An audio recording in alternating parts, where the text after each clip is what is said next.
Nung nagkaroon ako ng KitchenAid, mas lalo kong na-appreciate itong aking Kiowa, pati na rin yung aking Simplas na stand mixer pagdating sa pagmamasa ng tinapay.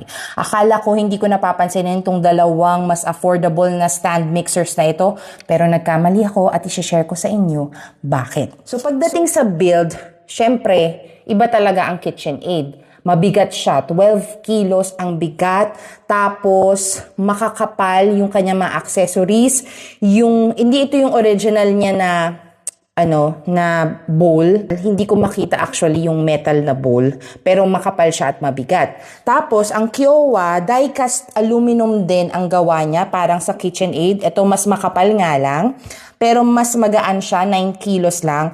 Tapos yung kanyang mga accessories, yung bowl at saka itong mga attachments niya dito, mas manipis at magaan. Tapos ang Simplas ay 4 kilos lang kasi made lang siya of plastic. Pero yung kanyang, yung mga bowl, tsaka yung kanyang attachments, yung kapal, parang same-same dito sa Kiowa. So pagdating sa build, makikita nyo or ma-appreciate nyo bakit ganun yung mga presyo ng mga stand mixers na to. Itong KitchenAid is about 35,000. Ito namang Kiowa is 7,000 pesos. By the way, napanalunan ko po sa raffle ang KitchenAid na to. Yay. Tapos itong Simplas ay 2,400 pesos. Pero today, ang gusto ko pong i-focus natin ay yung performance nila. So tatlong bagay yung tinest ko dito sa mga stand mixer na to. Una, yung efficiency niya sa paghahalo.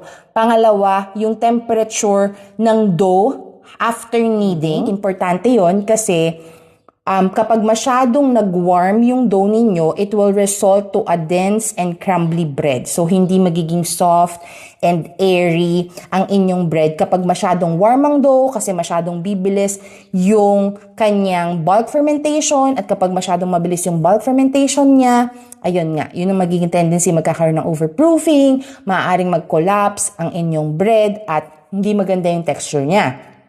Tapos, pangatlo, tinest din natin o chinek din natin kung ano yung temperature ng mismong mixer after mag-knead. Pagdating sa efficiency, ang KitchenAid at saka ang Kiowa halos parehas lang.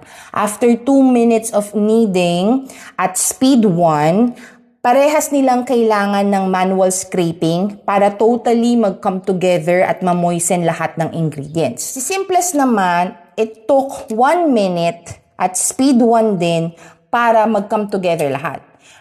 At wala na kailangan ng manual scraping. Kasi naman, napakabilis talaga ng speed 1 nito. So, dinaan niya talaga sa puwersa at bilis. Kaya wala na talagang dumikit dun sa gilid at saka talagang nag-come together na talaga siya. Okay? Pero, ano ang consequence nun? Ang consequence nun, magiging warm yung inyong dough. Upon checking, ang temperature ng dough ay 33.3 degrees Celsius. Tapos, yung mismong mixer ay 34.9 degrees Celsius. So, as expected, di ba? Medyo warm siya kasi nga, ang bilis-bilis at mapuwersa yung kanyang pagninid.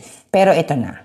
Hindi nagkakalayo yung post-kneading temperature ng dough na minasa sa Simplas versus dun sa minasa sa KitchenAid at saka sa Kiowa. So, after 18 minutes of kneading at speed 2, so well-kneaded na yung dough at this time, ang temperature ng dough dito sa KitchenAid at sa Kiowa, parehas actually sila 32.5 degrees Celsius, which is only 0.8 degrees Celsius cooler than the dough na minasa sa Simplas.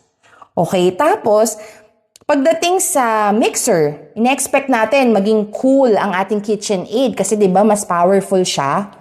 Pero nakakagulat na ito umabot ng 39.4 degrees Celsius ang temperature ng KitchenAid. Tapos itong Kiowa 34.6 degrees Celsius lang. Halos kaparehas ng Simplas. A little bit cooler lang siya sa Simplas.